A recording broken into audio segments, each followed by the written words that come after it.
Share बाजार के मैदान में दो खिलाड़ी सबसे मजबूत हैं, म्यूचुअल फंड और ETF। एक है मजा हुआ टेस्ट प्लेयर जो कि धीरे धीरे लंबी पारी खेलता है और दूसरा है T20 स्पेशलिस्ट जो कि हर सेकंड की हलचल पर नजर रखता है।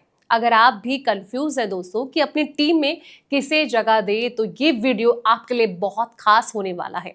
नमस्कार, मैं हूं आपके साथ संध्या बिष्ट और आप देख रहे हैं द इकोनॉमिक टाइम्स हिंदी। दोस्तों, सबसे पहला सवाल कि ETF और म्यूचुअल फंड में बुनियादी अंतर क्या है। ETF शेयर की तरह स्टॉक एक्सचेंज पर लिस्ट होते हैं। इन्हें डीमैट ट्रेडिंग अकाउंट के जरिए बाजार समय में खरीदा या फिर बेचा जा सकता है। इनकी जो कीमत है दिन भर बदलती रहती है। इसके उलट म्यूचुअल फंड एक्सचेंज पर ट्रेड नहीं होते हैं। आप सीधे फंड हाउस या फिर डिस्ट्रीब्यूटर के जरिए निवेश करते हैं। आपको दिन के अंत का NAV मिलता है। आमतौर पर दोपहर 3 बजे तक का जो कट ऑफ समय होता है, इसके बाद अगला कारोबारी दिन लागू होता है। ये जो अंतर है छोटा लगता है, लेकिन निवेशक के जो व्यवहार है इस पर बड़ा असर डालता है। ETF लचीलापन देते हैं, म्यूचुअल फंड अनुशासन देते हैं। पैसिव बनाम एक्टिव स्ट्रैटेजी, चलिए अब इसको समझते हैं।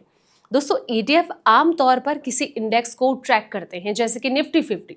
वो इसी अनुपात में शेयर रखते हैं जैसा कि इंडेक्स में होता है। वहीं एक्टिव म्यूचुअल फंड में फंड जो मैनेजर है वो फैसले लेते हैं, इसलिए प्रदर्शन काफी हद तक उनकी जो रणनीति है और अनुभव है उस पर डिपेंड करता है। इसमें मैनेजर जोखिम भी होता है और रिपोर्ट बताती है कि जो बड़े कैप श्रेणी में कई सक्रिय फंड है वो लंबे समय में अपने बेंचमार्क से पीछे रह जाते हैं। ऐसे में कम लागत वाले पैसिव ETF कई निवेशकों के लिए बेहतर ऑप्शन हो सकते हैं। मिड और स्मॉल कैप में कुशल फंड मैनेजर अतिरिक्त रिटर्न दे सकते हैं, लेकिन ये लगातार नहीं होता है दोस्तों। यहाँ आप गारंटी नहीं, संभावना के लिए भुगतान कर रहे होते हैं। SIP की ताकत क्या है। भारत में SIP मॉडल बेहद लोकप्रिय दोस्तों। हर महीने तय रकम अपने आप निवेश हो जाती है। इससे बाजार टाइम करने की जरूरत नहीं रहती है, अनुशासन भी बना रहता है। म्यूचुअल फंड में SIP सिस्टमैटिक ट्रांसफर प्लान और लक्ष्य आधारित सुविधाएं आसानी से मिलती हैं और ETF में ऐसी ऑटोमेटिक स्ट्रक्चर नहीं होता है। लंबी अवधि के लक्ष्य जैसे रिटायरमेंट, बच्चों की पढ़ाई या फिर घर खरीदने के लिए जो स्ट्रक्चर है अच्छा काम करता है।